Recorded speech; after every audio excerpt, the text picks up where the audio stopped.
Hello, balanced druids and feral druids of Azeroth! Did you think that all has been set in stone with your talents and your playstyle? Well, you are wrong, because in 10.1, you're gonna have new stuff to play with, revised stuff, rework talents, all sorts of cool little upgrades to make your issues a thing of the past. Maybe, kinda, hopefully. Well, we will at least check what the devs have in store for us today with a recent post about balanced druid and feral druid changes. So if you're a druid DPS and you want to know exactly how your talents are gonna play out, or if this is a good time to swap to one of these two specs, then this is the video for you. So stay tuned and let's actually talk about the druid. So first of all, if we're gonna be looking at druid, we can start with balance because it's alphabetical order, and some things that the devs have essentially said in Embers of Neltharion. They're looking to address some of the pain points and unintuitive aspects of balance's gameplay.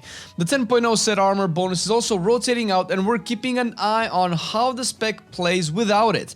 For this round of changes, we're targeting 3 specific aspects of balance's gameplay. To use their words, Stellar Flare and its interactions are so strong that it's best to take it in all scenarios and maintain it on large number of targets, which is a demanding thing to do to keep track of, and makes balance's ramp at the beginning of fights very long. True. Eclipse and effects that trigger an entering eclipse are so strong that they incentivize druids to use lunar eclipse in all situations because it is faster to trigger. You know, the constant wrath spams and never going into solar eclipse. There are enough bonuses to Starfire splash damage that it's optimal to target an enemy next to your focused target. This is to address the AoE splash damage for Starfire that does more damage than the initial damage to your main target that you're casting Starfire on. So there's a bunch of changes that is happening to Balanced Druid, and they are pretty good. Some of it will be controversial, but most of them are really good, and it kind of all falls down to seeing exactly how they play out in terms of numbers, since we've been able to test some of it out on the 10.1 PTR, but not a lot of content is available to actually get a feel of it. However, in theory, these do address at least some of the main issues with balance, but also some of the weird stuff with balance, because not ever going into solar eclipse is just silly, and spamming wrath in lunar eclipse is also silly. It's counterintuitive to the specs, so glad that this is finally being addressed. So in terms of the actual changes, you can probably see all of the dev notes that they've posted and all of their thought process and essentially ideals for the spec and how it's going to be by checking the link in the description for the article. As for the changes themselves, shooting stars can no longer be triggered by Stellar Flare to reduce the power of Stellar Flare, especially in AoE, and because this will reduce the amount of astral power that you also generate, not to mention the damage and everything else, things will be shifted around throughout the spec. There's a new talent now called Wild Surges. Your chance to critically strike with Wrath and Starfire is increased by 15%, and they generate 2 additional astral power. This is a choice node with Stellar Flare. Wrath and Starfire generate 10 astral power baseline, up from 8. Moonfire and Sunfire generate 6 astral power, up from 2. Stellar Flare generates 10 astral power, up from 8. Nature's Balance generates 2 astral power every 3 seconds, up from 1 every 2 seconds. Star Surge and Starfall damage increased by 20%. Astral Smolder deals damage over 8 seconds, which was upped from the previous 4, and its damage is increased by 40 and 80% respectively of spell damage done, up from 20 and 40% respectively. This changes a bunch of stuff. Like I mentioned, some of the astral power generation has been shifting into the baseline spells as opposed to some more impactful talents to kind of spice things up, and of course kind of maybe discourage Stellar Flare from being played into AoE, because among the damage that it does and the astral power that it generates and so on and so forth, Stellar Flare is also used to activate kind of like a permanent uptime of Waning Twilight, which is a different talent that Balance has that gives you with the 2.8% more damage to all of the targets that have 3 damage over time effects on them. Although you might actually spawn this with Washrooms or Astral Smolder, Stellar Flare used to be the more reliable one, and it is actually a pain to spread all the dots in AoE. Now with that changed and Wild Surge being added that increases the crit chance of Wrath and Starfire, this will make Astral Smolder also apply from Wrath, which can also be used in single target. It can also be used in dungeon bosses if you're not running Stellar Flare. And if you don't want to run Stellar Flare period, you don't have to. You'll get the Waning Twilight from Astral Smolder because you will have a fair amount of crit chance from your generator spells to keep uptime on Astral Smolder. Not to mention that its baseline uptime is higher by 4 seconds, which is double the duration as before, and with enough gear and maybe some crit chance here and there, you might actually be able to get a pretty high uptime on Astral Smolder, if not 100% uptime. Cosmic Rapidity increases the rate at which Moonfire, Sunfire, and Stellar Flare deal damage by 20%, down from 25%. This is a little bit of a nerf, which I guess it's kind of fine. Balanced Druid has been doing pretty crazy AoE damage, and obviously Cosmic Rapidity definitely has a lot more impact in AoE, considering that in AoE supposedly you have all of your dots up anyway. Touch the Cosmos, the 10.0 set armor for the 4-piece, now reduces the actual power cost of your first Star Surge or Starfall after entering Eclipse by 5 and increases its damage by 20%. In the current version of the 4 set bonus, the consumer is basically free and does 35% increased damage, so this is a big nerf to the 4 set, which I guess it's probably fine. You're probably not gonna play with this for very long if you're aiming balance now and you aim to main balance in the next patch, considering that you're gonna replace it with the next tier set bonus. Until then, you can still do some damage, it's not as overpowered, and maybe that's okay to kind of tune Balanced Druid's damage overall in AoE, but not necessarily, because a lot of the damage from the finisher that's been taken away from the tier set is baked once again into the baseline spells. Soul of the Forest now increases Starfire damage and AP generation during Eclipse by 30% for each target hit beyond the first up to 90%. And this was a 150% bonus to Starfire's AoE damage period.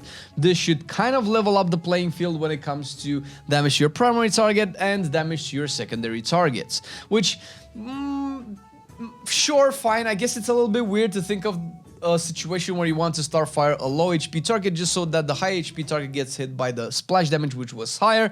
It's a little bit counterintuitive, it's a little bit of a weird playstyle, and even though it might be considered quirky and unique and maybe that could have been a balanced theme, it's also very impractical in terms of AoE situations because you kind of always want to prioritize a main target, and having to cast Starfire on a low HP target kind of sometimes always risks the case of that target dying before the cast goes off if you continuously doing so while there's still a target that's pretty healthy, because usually in the dungeons that we currently have and likely in the next season, there's always going to be 1 or 2 targets that have significantly more HP than the rest. Another buff to single target is through Power of Goldrim that has its damage increased by 75%. This definitely addresses some of the issues with balance. I'm not sure if this fixes the single target issue, but it is the first step in a good direction, with the second one being Denizens of the Dream. The Fairy Dragon damage is increased by 20%. Once again, another single target buff. And also, Friend of the Fae now increases arcane damage and nature damage by 8% for 20 seconds,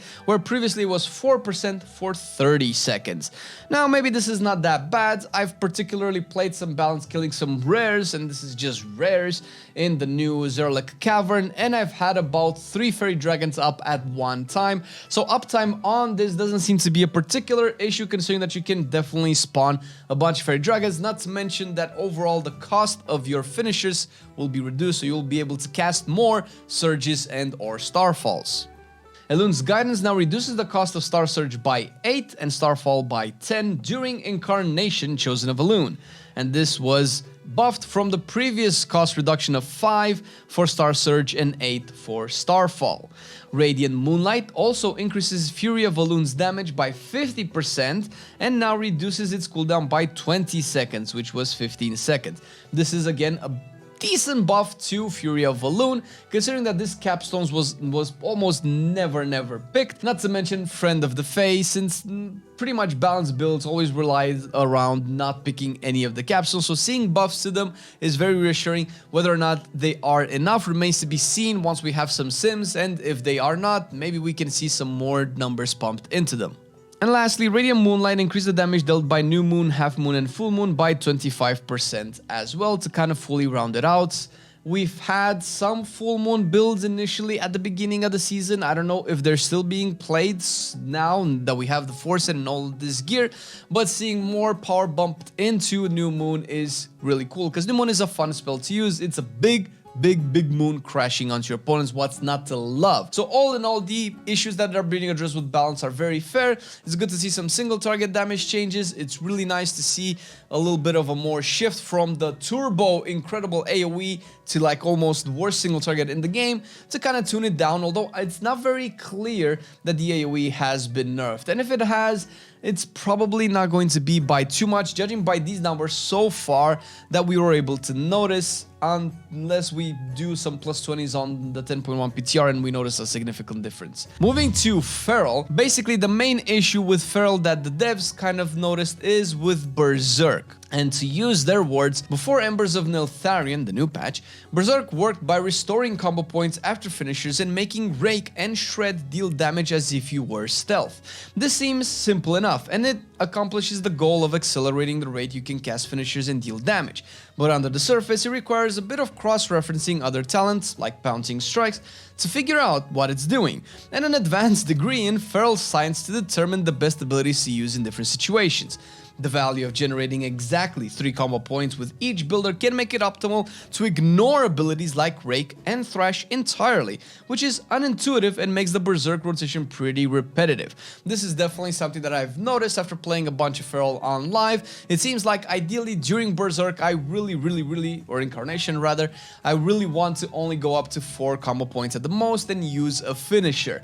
This is not an unfamiliar situation. We've had rogues deal with similar situations in the past where they can overly generate combo points, which is not particularly fun or engaging. Why do I have this pool of 5 combo points where I can use a big, beefy, fat finisher when if I use 5 combo points, I might actually lose out on damage because I'm overly generating combo points. So to fix that, Berserk is going to change. And what's going to be doing is, you will go Berserk for 20 seconds, while Berserk generate 1 combo point every 1.5 seconds passively. Finishing moves restore up to 3 combo points generated over the cap. Shred and Rake damage is increased by 50%. Combo point generating abilities generate 1 additional combo point. So this fixes potentially 2 issues. First of all, during Berserk, normally Shred and Rake function as you were from stealth, which was maybe a little bit unintuitive for new people, considering it's like, what does that mean? And they had to like go look around, it's like, what does Shred do and Rake do from stealth? Obviously they do more damage. Now, simply in the tooltip it is said that they just do more damage. On top of it all, Berserk passively generates combo points. This is a little bit weird. I don't know if Feral ever had passively generated combo points, but I know rogues do kind of passively from auto attacks. At the very least, it's a way of generating combo points that is out of your control. It just happens. Normally this would be a problem because you don't control the combo points generated, and this would also reinforce not using finishers on full combo points on the fear of wasting combo points. But the fact that once you use a finisher, you can restore up to 3 combo points that were supposedly generated as you were at 5 just before pushing a finisher. That could either mean 1 or maybe 2 of the passively generated combo points, which normally shouldn't happen because you're probably going to use a finisher by the time you would generate the second combo point. But also if you are at like 3 or 4 combo points and you press a generator and it crits and it generates additional combo points that would put you over the top of 5, then you would get those back up to a maximum of 3, which I think is fairly fair. I don't know if there's a chance where you are at 4 combo points if you can realistically generate a total of 5 combo points with 1 finisher. Sometimes maybe that could happen. There were situations where you would press 1 swipe or 1 brutal slash and you would fill up on combo points, but those usually are rare, and I don't know if that's still possible to this day. But to kind of offset that, now you get those combo points back. So you are probably going to use finishers, and after you use finishers in Berserk, you'll have a couple of combo points to start with. 1 or maybe 2 maximum generators afterwards would put you next in line to use another finisher, which would probably still, ideally in theory, retain the fantasy of using quick finishers during Berserk. And in terms of overall tuning, this is what the devs had to say. This change to Berserk is pretty big, and we'll be keeping an eye on tuning to retain Feral's current power and specialties. Since Shred is losing some damage in Berserk, we're increasing its damage overall to give back some of the power without changing Shred's role in your rotation. To make maintaining Thrash more worthwhile in both Feral's single target and AoE rotations, we are increasing the damage of its initial hit and its bleed. We are keeping an eye on Berserk's power overall so that not too much of your damage is focused in your Berserk window. For instance, in 10.07 we changed Berserk Frenzy to shift some power out of your Berserk window.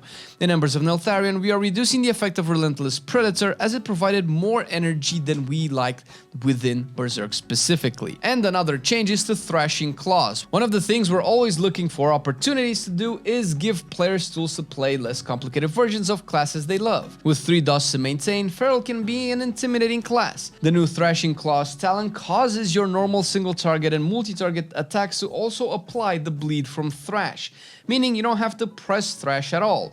It may not be for everyone, but we hope you'll tell us what you think if you try it. So this essentially makes it so that people are not incentivized to have to use Thrash as well to maintain the bleed from Thrash, which this could be definitely a quality of life improvement. It might also be having to pick this a way to maintain the Thrash bleed in single target without having to press Thrash, which is normally a single target DPS loss, so you'll be getting the Thrash bleed from spells like Shred. Oh, and of course, cannot go through without noticing the first thing that we've noticed by going into the beta is that something changed in the UI for Feral. Feral Druids are one of the several classes that are getting updated resources visuals in Embers of Neltharion. The new combo point animation, it is delicious. Look at that. Look. To summarize, the changes for Feral are seeing Berserk being redesigned, Thrashing Claws being a new talent that makes Shred deal 20% increased damage to bleeding targets, and Shred and Swipe apply the bleed damage over time from Thrash, and this will be a choice node with Merciless Claws. Shred damage baseline is increased by 5% and Thrash damage is increased by 20%. Relentless Predator now reduces the energy cost of Ferocious Bite by 20% down from 40%. This pretty much summarizes the changes to Feral and Balance as they stand right now. It's looking pretty good. We'll keep our eyes open on our favorite kitty and chicken as we test more and more things on the 10.1 PTR. And if you want to stay in touch with everything going on in 10.1 and 10.07, make sure to hit that like and subscribe button. We'll come back at you with a lot more videos in the future. Thanks for watching. Enjoy the rest of your day. I've been loving it then, I still love it now. Still, I play WoW. Still, I play WoW. Getting better every day, let me show you how. Cause still, I play WoW. Still, I play WoW. It's getting harder to stay, but at the end of the day, it's a guilty pleasure, so just log in and play. Whether it's classical retail, I'ma do a /bow. Still, I play WoW.